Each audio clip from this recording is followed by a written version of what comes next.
Let me start with something that will make you uncomfortable. If you're keeping most of your money in a bank account, waiting for the right time to invest, you're not playing it safe. You're choosing a guaranteed loss. And I can prove it with simple arithmetic that a high school student should understand. But somehow, very smart people miss this constantly. Here's the math nobody wants to face. If inflation runs at 3% annually and your savings account pays 0.5%, you're losing 2.5% of your purchasing power every single year. That's not a risk, that's a certainty. Over a decade, you'll lose about 25% of what that money can actually buy. Not what it says on the bank statement, but what it can do in the real world. And that's assuming inflation stays at the government's polite number. Now I know what you're thinking. But Charlie, cash feels safe. I can see the number. It doesn't go down. That's the problem right there. You're watching the wrong number. You're measuring nominal dollars when you should be measuring purchasing power. It's like celebrating that your car's speedometer still works while ignoring that you're running out of gas. The psychology here is predictable. We humans suffer from what I call deprival superreaction tendency. We hate losing what we have more than we enjoy gaining something new. So we clutch our cash, terrified of market volatility, while inflation quietly pickpockets us year after year. We're so afraid of a 20% drawdown that might recover that we accept a guaranteed 30% loss over a decade. That's not rational. That's just expensive fear. Let me give you a principle that saved me from countless mistakes. Always invert. Instead of asking, what should I buy? Ask, what are the ways I'm certain to lose? When you invert the cash question, the answer becomes obvious. Holding cash in an inflationary environment is choosing certain loss over uncertain but probable gain. You're picking the guaranteed wrong answer because it feels comfortable. I learned this from studying physics, not economics. In physics, there's a concept called entropy. Things naturally move from order to disorder unless you add energy. Cash purchasing power has entropy. It decays naturally unless you do something about it. The second mental model you need is compound interest, except working against you. Einstein allegedly called compound interest the eighth wonder of the world, but he should have mentioned it works both ways. When inflation compounds at 3% and your returns are essentially zero, you're watching reverse compound interest destroy your wealth in slow motion. It's painless enough that you don't notice year to year, but devastating over decades. Here's what people miss. They think volatility equals risk, but real risk is the permanent loss of purchasing power. A stock portfolio might drop 15% in a bad year, sure. But cash is guaranteed to drop 3% in a good year, and that's forever. You never get it back. Warren and I didn't build Berkshire by holding cash. We held businesses, productive assets that throw off earnings, raise prices, and adapt to inflation. When we bought See's Candies in 1972 for $25 million, people thought we overpaid. But See's could raise prices. The brand had pricing power. Cash in a bank account has no such power. It just sits there, shrinking in real terms, while productive assets grow and adapt. Let me tell you about 5 assets that are actually safer than cash, safer in the only way that matters, which is preserving and growing your real purchasing power. And I'll explain the mental models behind each one so you can think for yourself. First, productive businesses, what most people call stocks, though I prefer to think of them as partial ownership in actual companies. Here's the key insight. A well-run business with pricing power naturally adjusts for inflation. Think about Coca-Cola, which Berkshire owns a significant piece of. When inflation hits, Coca-Cola doesn't just sit there losing value like a dollar bill. It raises prices. Its earnings grow. The value of your ownership grows with it. Now, I'm not saying buy just any stock.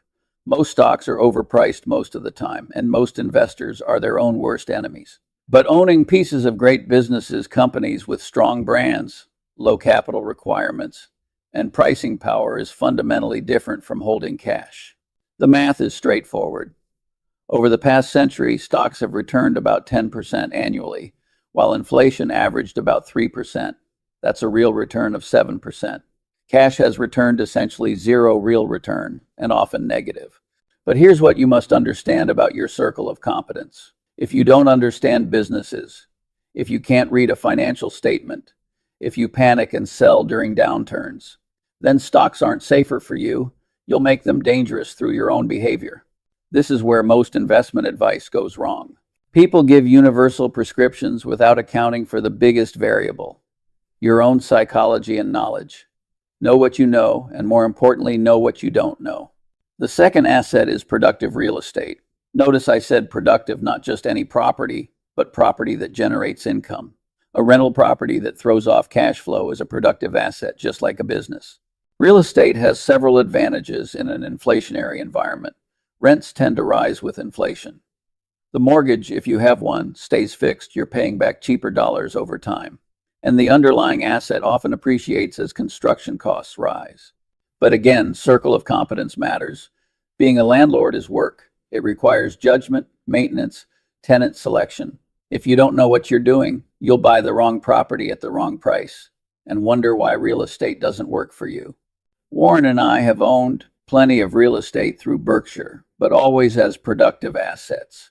Buildings that businesses operate from. Land that serves a purpose. Never speculation, always production. There's a crucial difference. Here's a test for any real estate investment. If the property stopped appreciating tomorrow, would you still want to own it based on the income it generates? If the answer is no, you're speculating, not investing. And speculation is just another form of gambling. The third asset is yourself, your skills, and earning power. This is the one asset everyone has, and it's criminally underinvested. Benjamin Franklin understood this. He said, "An investment in knowledge pays the best interest." Here's why this matters in a discussion about cash. If you have $50,000 sitting in a bank account and you're early in your career, you might be making a terrible mistake. That money could fund education, training, or starting a business that multiplies your earning power tenfold. I've watched people scrimp and save, proud of their cash cushion, while their skills become obsolete. They're so focused on protecting what they have that they ignore the opportunity to become more valuable. That's backward thinking.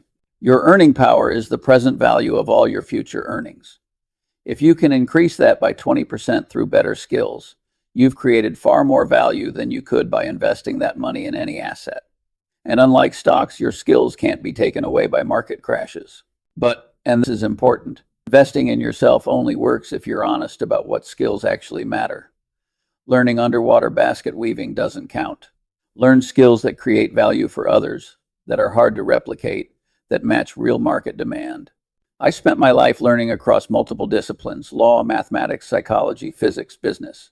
Not because I wanted to impress anyone, but because solving complex problems requires tools from different toolboxes. You can't build a house with just a hammer. The fourth asset, and this surprises people, is high-quality bonds in specific situations. Notice I said high quality in specific situations. Not just any bonds, and certainly not most bonds in today's environment. Here's the mental model. A bond is a promise to pay you money in the future. The question is, what will that money be worth when you get it? If you buy a 30-year bond yielding 4% and inflation runs at 3%, you're barely ahead, and you've locked up your money for 3 decades. But short-term bonds from creditworthy entities can serve a purpose. They're not there to make you rich. They're there to give you optionality, keeping your powder dry for when genuine opportunities appear, while still earning something better than cash. Warren talks about having cash and equivalents at Berkshire, but notice he never has much of it, usually just enough to meet obligations and seize opportunities. The bonds are a temporary parking place, not a destination. The mistake people make is treating bonds as safety when they're really just slightly less cash like cash. In a high inflation environment, bonds can be just as dangerous as cash, sometimes more so because they lock you in. Here's the rule. If a bond's yield doesn't significantly exceed expected inflation, you're volunteering to lose purchasing power in slow motion. At least with cash, you maintain liquidity. Bad bonds give you all the downsides of cash with none of the flexibility. The fifth asset is useful hard assets, things that hold value because they're valuable to humans, not just because we agree they are. This is different from speculation in gold or cryptocurrency, which I'll address in a moment. I'm talking about assets like productive land, machinery that generates income, even a reliable vehicle if it enables you to earn money. These are things that do something, that serve a function, that would still matter, even if the financial system had a heart attack. Now let me be clear about gold. A lot of people think gold is the answer to inflation, but gold just sits there.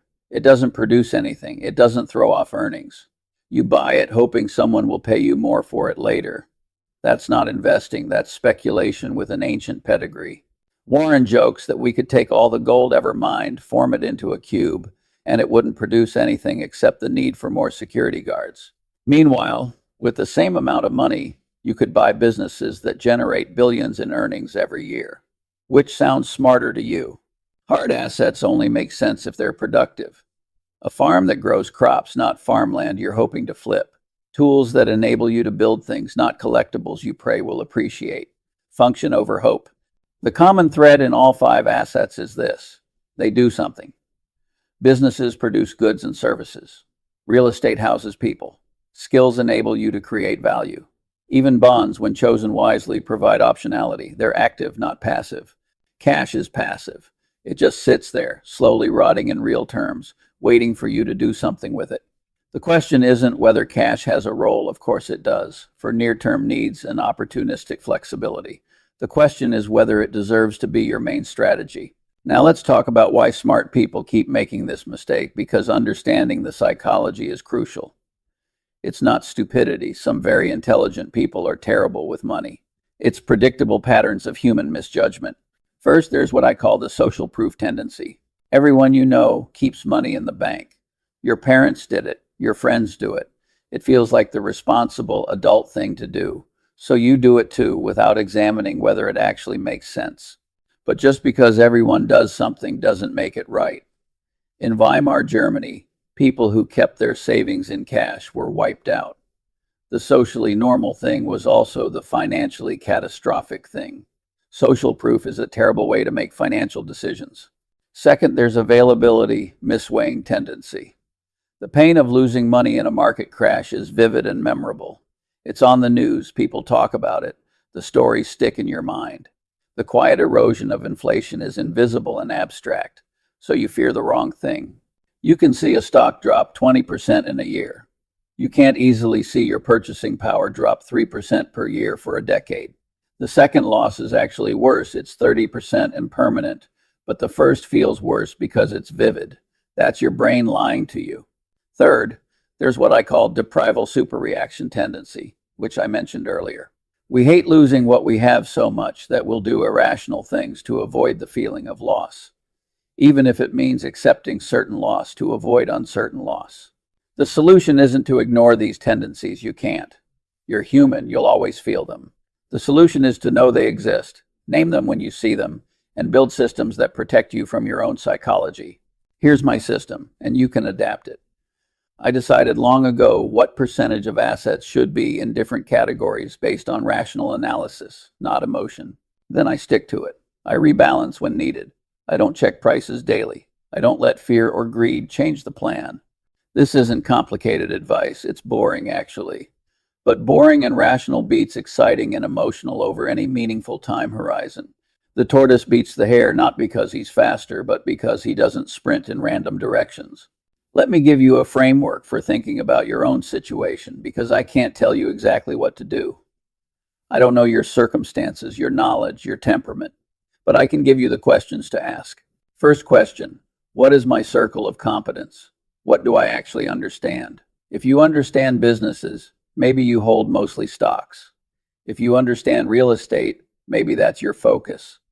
If you don't understand either, maybe you focus on low-cost index funds and developing your skills. Second question: what is my true risk? Not the volatility I see on a screen, but the chance I won't have enough purchasing power to live the life I want. For most people, the true risk is inflation destroying their savings, not a temporary market decline. Third question: what is my time horizon? If you need the money in 6 months, fine. Keep it in cash. You have no choice. But if you don't need it for 10 years, why would you choose an asset guaranteed to lose value over that period? Fourth question: what are the second-order consequences? This is where most people stop thinking too early. They think cash is safe and stop there. But the second-order consequence is safe cash leads to poor retirement, reduced options, working longer than you want. Fifth question: what does inversion tell me? If I hold mostly cash for the next 20 years, what's the likely outcome? Can I accept that outcome? If not, What changes should I make today? These aren't rhetorical questions. Actually, write down your answers. You'll be shocked how much clarity you get from just thinking on paper. Most people never do this. They just react emotionally and hope for the best. Now, here's something that makes people uncomfortable, but it needs to be said.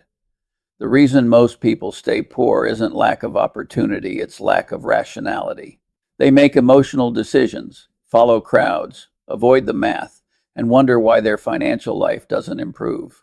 You cannot think yourself rich through positive thinking or affirmations or any of that nonsense.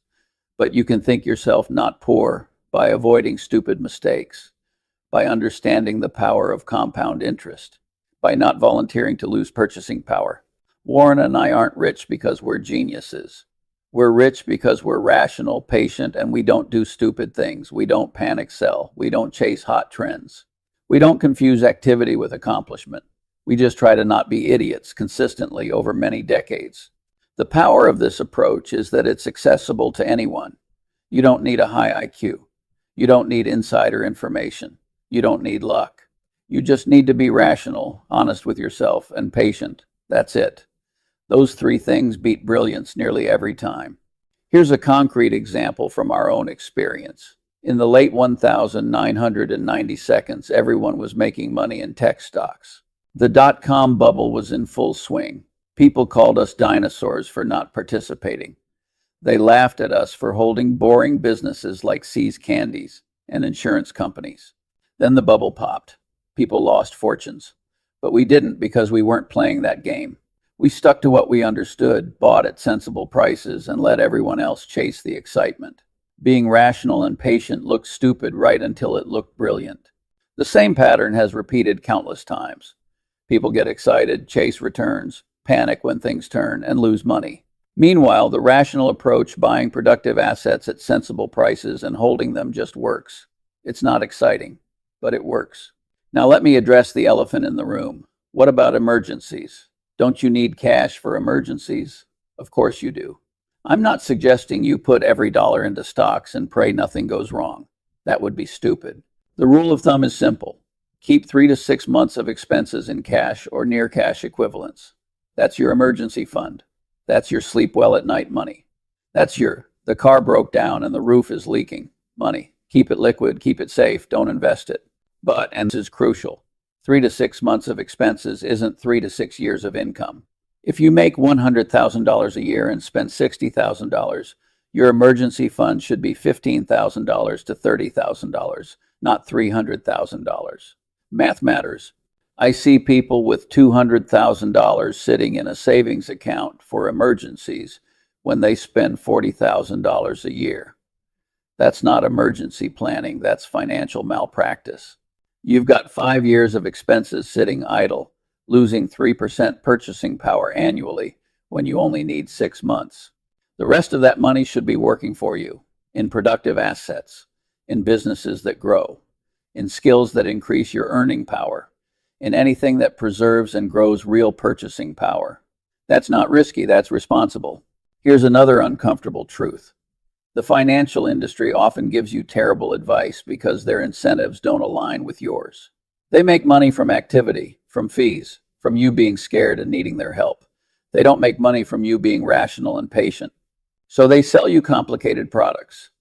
They tell you that you need an advisor to navigate complex markets. They imply that doing nothing, just holding great businesses for decades, is somehow irresponsible. It's nonsense, but profitable nonsense for them. The incentive to give bad advice is huge. If an advisor tells you to buy an index fund and hold it for 30 years, you don't need them anymore. But if they tell you the market is complicated and dangerous and you need active management, well, now you're paying fees every year forever. I'm not saying all financial advisors are bad, some are excellent, but you need to understand what incentives are at play. Are they paid by the hour for advice, or do they earn commissions on what they sell you? That difference matters enormously. The best financial advice I can give you is free. Spend less than you earn. Invest the difference in productive assets you understand. Be patient. Don't do stupid things. That's it. Everything else is details and optimization around those core principles. But people don't want to hear that. They want a secret. They want the one weird trick.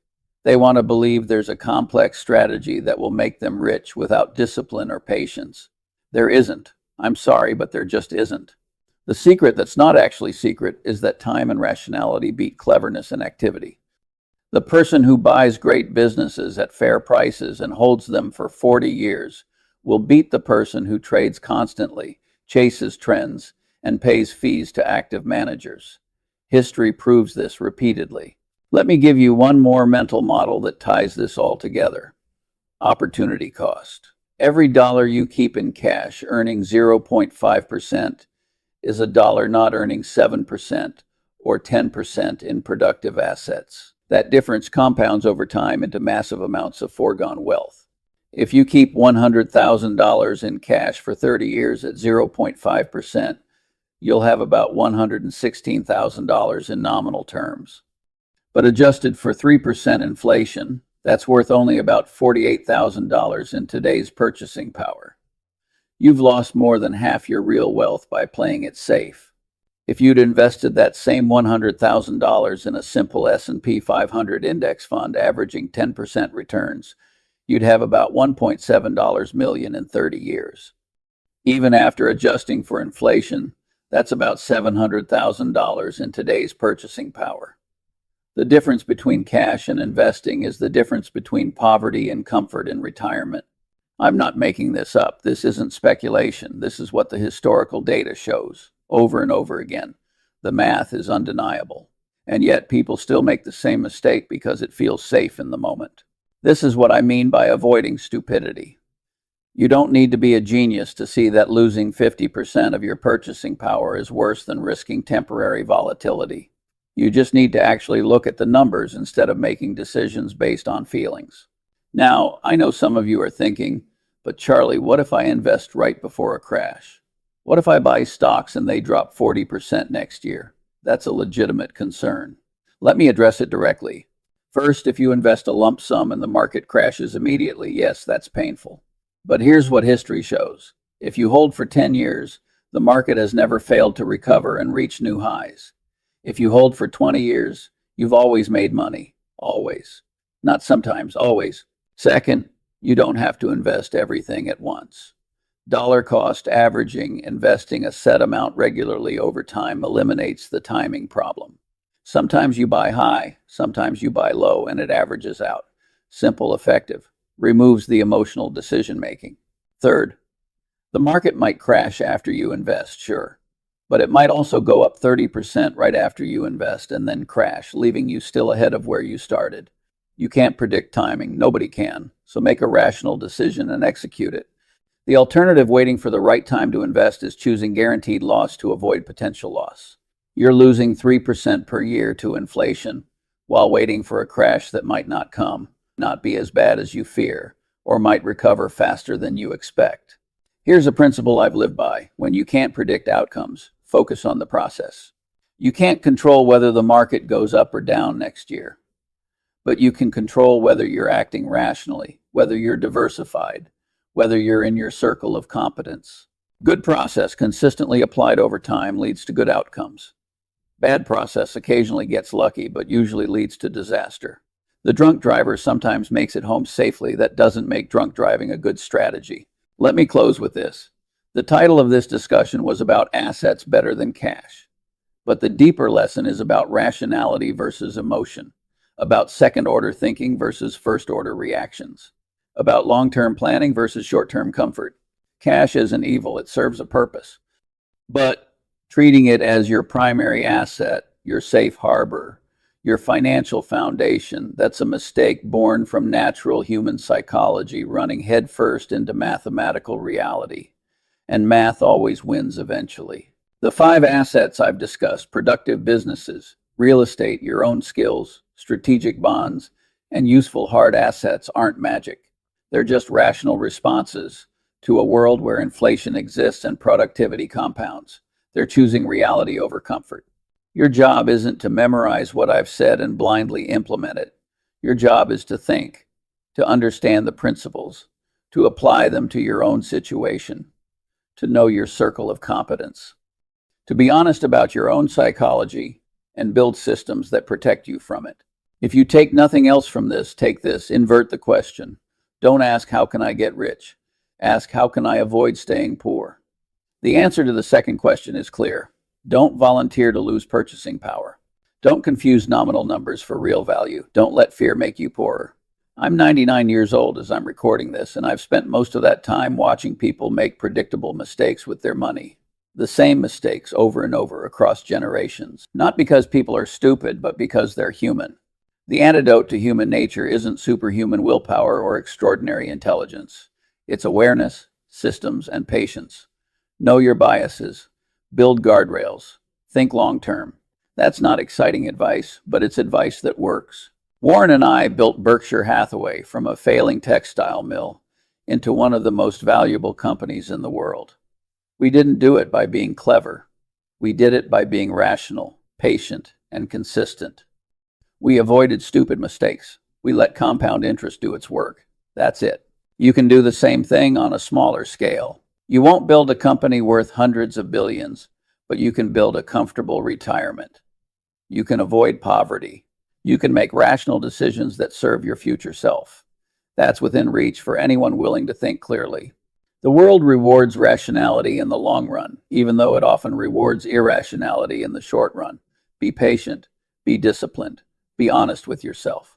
And for heaven's sake, don't keep all your money in cash and wonder why you're not getting ahead. Now go think about your own situation. Write down your answers to those 5 questions I gave you.